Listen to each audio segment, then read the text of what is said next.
1991, un salón en Los Pinos. Pero no es una reunión de gabinete, no es una conferencia de prensa, esto es una puta subasta. Y lo que se está rematando es México.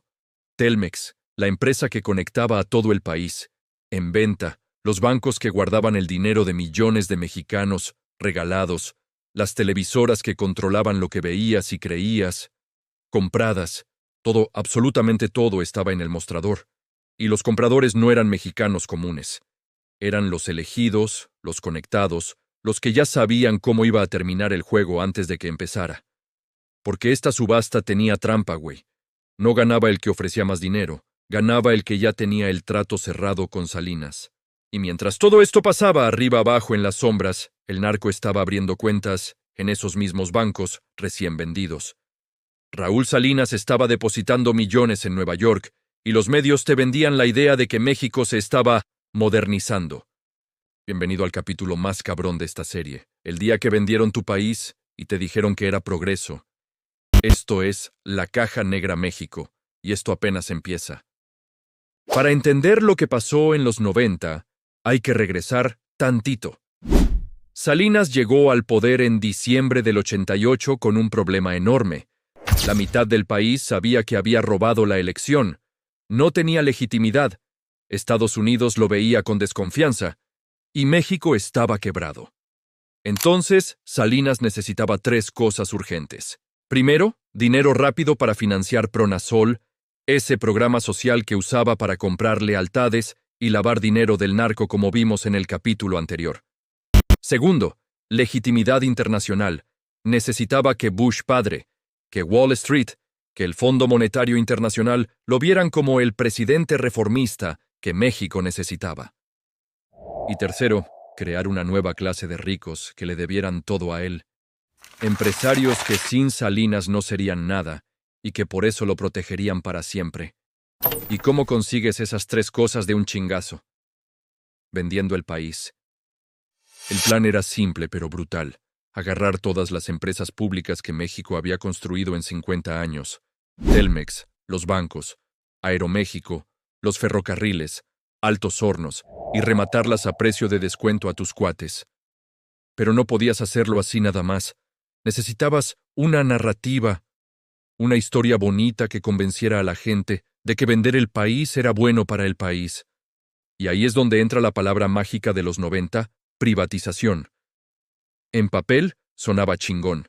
El gobierno es ineficiente. Las empresas privadas son más productivas. Hay que modernizar México para entrar al primer mundo. Y los medios compraron esa narrativa completa. Bueno, no la compraron, se las pagaron.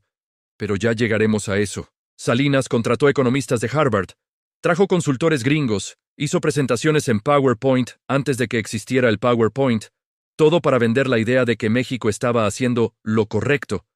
Y Wall Street aplaudía. El Fondo Monetario le prestaba más dinero, Bush padre lo invitaba a Camp David. Pero acá está la verdad que nadie te dijo en ese momento. Esto no era privatización, güey, era saqueo legalizado. Porque cuando vendes algo que vale $12,000 millones en menos de 2,000 millones, eso no es venta, es regalo. Y cuando ese regalo va para tus amigos, eso ya no es economía, es complicidad. Vamos a los números duros, porque aquí es donde se pone cabrón. Diciembre de 1990, Telmex sale a la venta. Para que entiendas lo que era Telmex en ese momento, imagínate. Era la empresa de telecomunicaciones de México, la única. Si querías teléfono en tu casa pasabas por Telmex. Si querías línea para tu negocio, Telmex. Si querías comunicarte de Tijuana a Cancún, Telmex. Era un monopolio total con 50 años de antigüedad y millones de usuarios cautivos. Entonces los expertos hicieron el avalúo, ¿cuánto vale Telmex?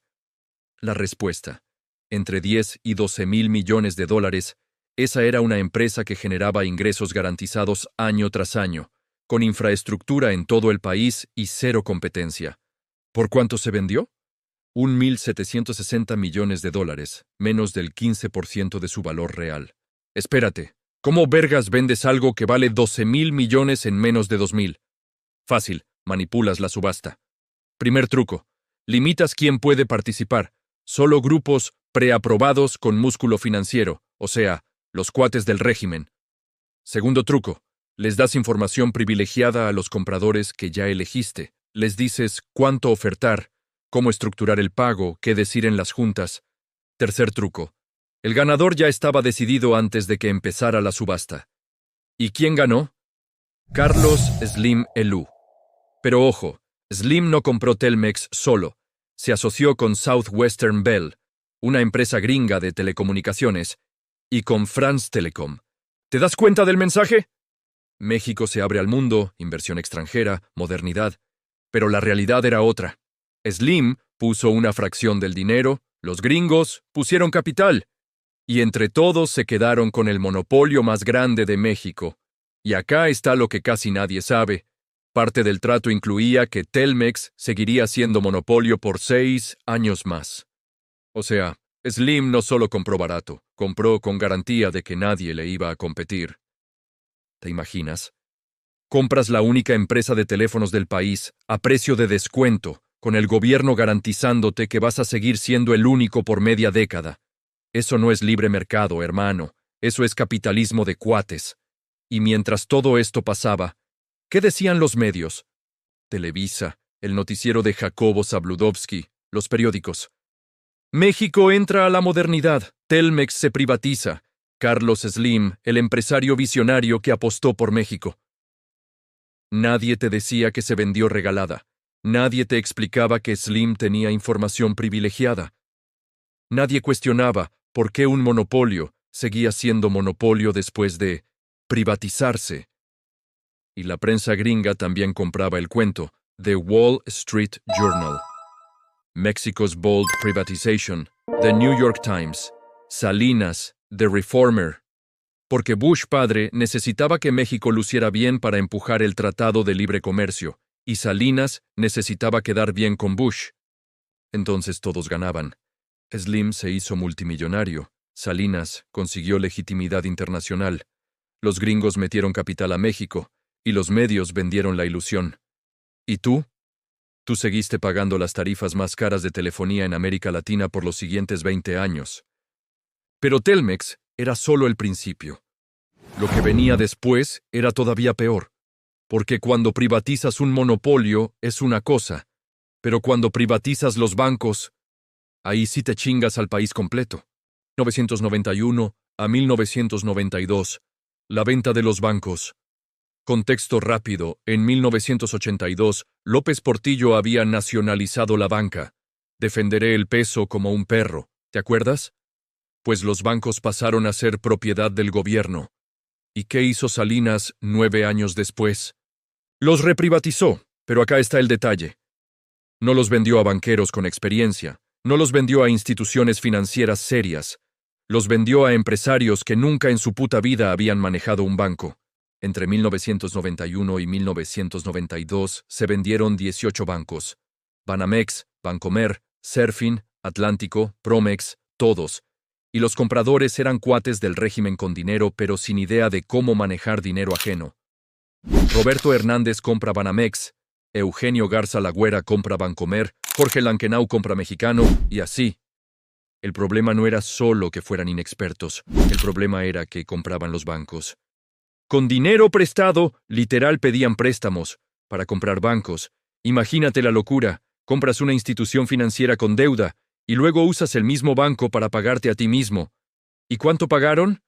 Entre 2 y 3 veces el valor en libros, que suena bien hasta que te das cuenta de que el gobierno les dio financiamiento a 10 años con tasas de interés subsidiadas. O sea, el gobierno les prestó el dinero para que le compraran al gobierno, y luego les dio plazos cómodos para pagar. ¿Eso es venta o es regalo con pasos extra? Pero acá está donde se pone verdaderamente siniestro. Esos bancos recién privatizados, sin auditorías serias, con dueños nuevos y sin experiencia, se convirtieron inmediatamente en lavanderías de dinero. Banca Confía empieza a recibir depósitos millonarios en efectivo. Banco Unión también, Promex, Atlántico, todos. ¿De dónde venía ese dinero? Del cártel del Golfo, del cártel de Sinaloa, del de Tijuana. Porque cuando vendes un banco sin controles, también se lo vendes al narco. Los nuevos banqueros o no sabían o no querían saber. total. El dinero entraba, ellos cobraban comisiones, y todos felices. Y el gobierno hacía la vista gorda, porque algunos de esos depósitos venían de Raúl Salinas, el hermano del presidente, que estaba cobrando su tajada del cártel del Golfo como vimos en el capítulo 3. Pero espérate que todavía no acaba. 1992. Nueva York. Citibank. Un empresario mexicano abre una cuenta, empieza a depositar dinero, mucho dinero. Hablamos de más de $100 millones en 2 años. El banco lo clasifica como cliente VIP. Le asigna una ejecutiva de cuentas privada, Amy Elliott. Le dan trato preferencial, cuentas cifradas, transferencias internacionales sin preguntas. Ese cliente era Raúl Salinas de Gortari, y ese dinero venía directamente del cártel del Golfo, de Juan García Ábrego, que le pagaba a Raúl por protección federal, por dejarlo operar libre, por usar Pronasol y Conasupo para lavar y mover droga. Entonces, teníamos el sistema perfecto. Adentro de México. Bancos privatizados, lavando dinero del narco sin preguntas. Afuera de México.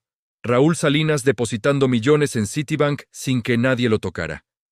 Y los gringos cobrando comisión en ambos lados. Porque Citibank sabía que el dinero era sospechoso, Amy Elliott después testificó en 1999 que había señales rojas por todos lados, depósitos en efectivo desde distintos países, montos irregulares, negocio declarado que no justificaba los ingresos. Pero el banco decidió no preguntar, porque Raúl era hermano del presidente de México, y México era el milagro económico que todos querían creer. Y cuando años después todo esto salió a la luz, ¿sabes qué pasó? Nada. Citibank pagó una multa ridícula, Amy Elliott renunció y se fue a vivir tranquila. Y Raúl terminó en la cárcel, pero por otras cosas, y los medios mexicanos, que decían mientras todo esto pasaba, nada, absolutamente nada, porque también estaban en venta. Hablemos de los medios, porque sin ellos nada de esto funciona. Para vender la idea de que privatizar México era bueno para México necesitabas propaganda masiva, necesitabas que la gente creyera el cuento. Y para eso Salinas tenía a Televisa. Emilio Azcárraga Milmo, el tigre, el dueño de Televisa, declaró públicamente en 1990 algo que todo mundo sabía pero nadie decía. Somos parte del sistema, somos soldados del PRI.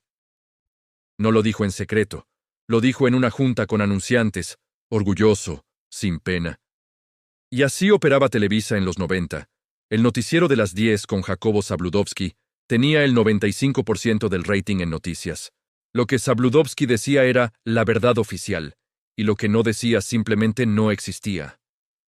Entonces, cuando Salinas vendió Telmex, Televisa te vendió la narrativa de México se moderniza. Cuando regaló los bancos, Televisa te habló de apertura económica.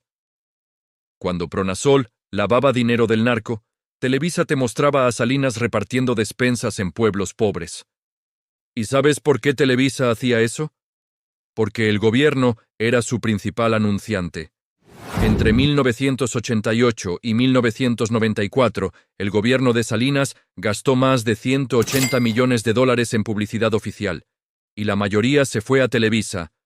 Pero no era solo dinero directo, también eran concesiones. Azcárraga quería expandir sus canales, el gobierno le daba los permisos, Azcárraga quería comprar empresas de cable, el gobierno no le ponía trabas. Era un trato simple. Tú vendes mi narrativa y yo te dejo crecer. Y los periódicos igual, El Universal, Excelsior, todos vivían de publicidad oficial. Si criticabas mucho al gobierno, perdías anuncios, y perder anuncios significaba quebrar. Había periodistas que sí intentaban investigar, Miguel Ángel Granados Chapa, por ejemplo. Pero lo marginaban, lo sacaban de programas, le cerraban espacios, porque en los 90 no existía Internet, no había redes sociales, no había forma de que la información circulara fuera de los medios oficiales. Entonces, si Televisa no lo decía, la gente no lo sabía. Y la prensa gringa también jugaba el juego. The Wall Street Journal escribía: Mexico's Economic Miracle, The New York Times. Salinas, the Harvard-educated reformer. Financial Times, celebraba las privatizaciones como modelo para América Latina. ¿Por qué? Porque sus lectores eran inversionistas que necesitaban creer que México era seguro para meter dinero. Y el gobierno gringo también necesitaba vender el cuento. Bush, padre, empujaba el Tratado de Libre Comercio. Necesitaba que el Congreso lo aprobara. Y para eso, México tenía que verse estable, moderno, confiable. Entonces teníamos propaganda en dos niveles. Interna, Televisa y periódicos mexicanos vendiendo el sueño modernizador. Externa, prensa gringa vendiendo el milagro económico mexicano.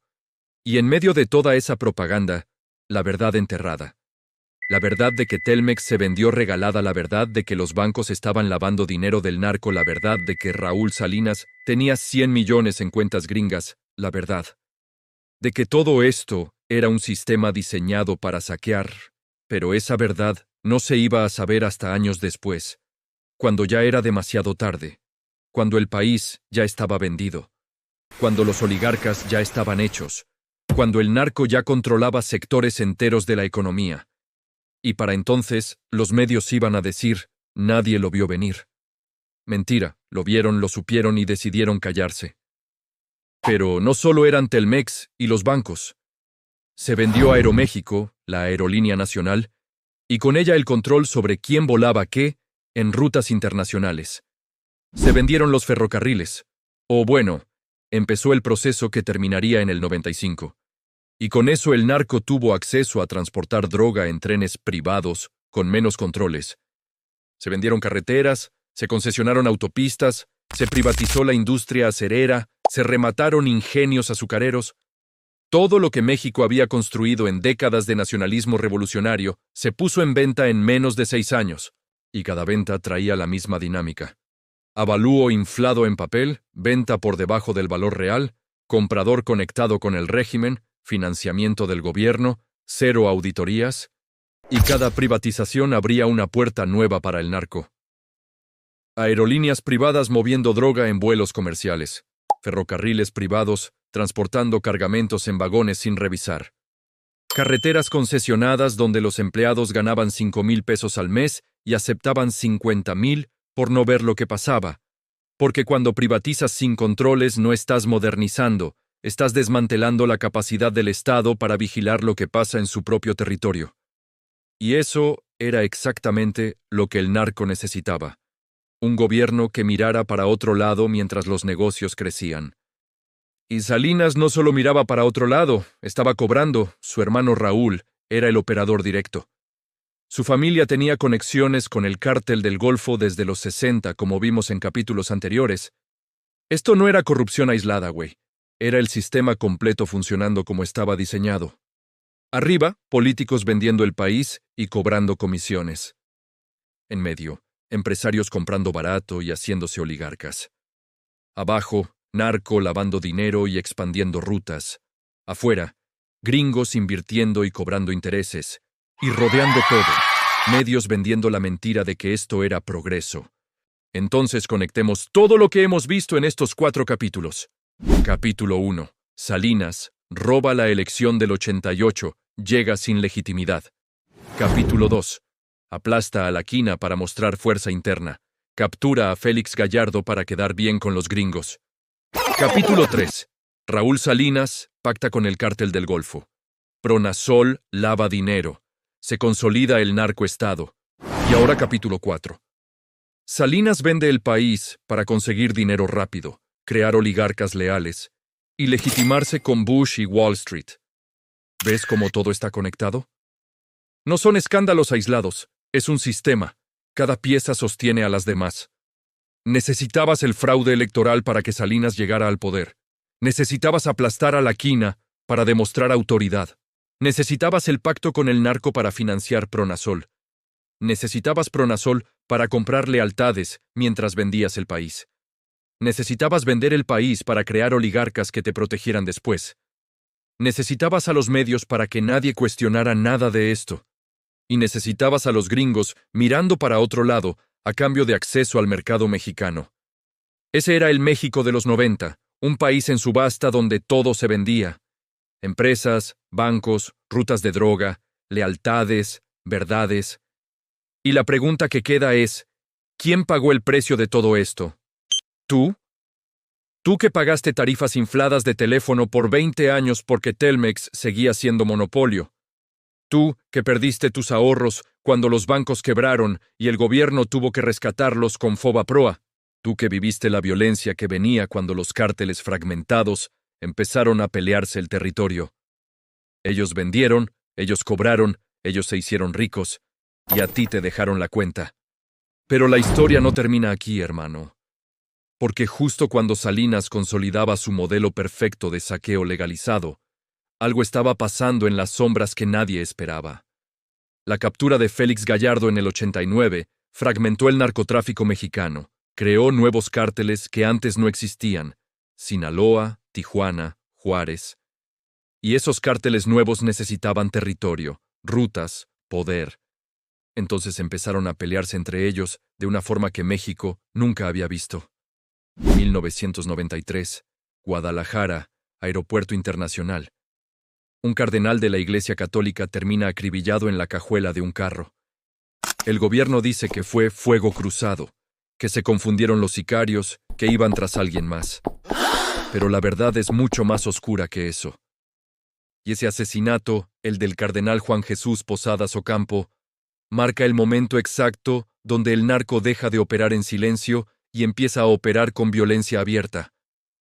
Porque cuando matas a un cardenal en un aeropuerto a plena luz del día, no estás mandando un mensaje al gobierno. Estás diciendo que ya no te importa el gobierno. Y eso cambia todo el juego. El próximo capítulo se llama El aeropuerto. Y vamos a descodificar qué pasó realmente ese 24 de mayo del 93. ¿Quién ordenó el asesinato? ¿Por qué el Vaticano presionó a Salinas como nunca antes? ¿Y cómo ese evento conecta con lo que vendría después? El levantamiento del ESLN, el asesinato de Colosio y el colapso total del sistema. Si este video te abrió los ojos sobre cómo vendieron México, ayúdame con un like para que YouTube se lo muestre a más gente que necesita saber esta verdad. Suscríbete, porque esto apenas va en el capítulo 4 de 10, y cada episodio se pone más intenso. Esto es La Caja Negra México, la historia que nunca te contaron. Nos vemos en el siguiente capítulo.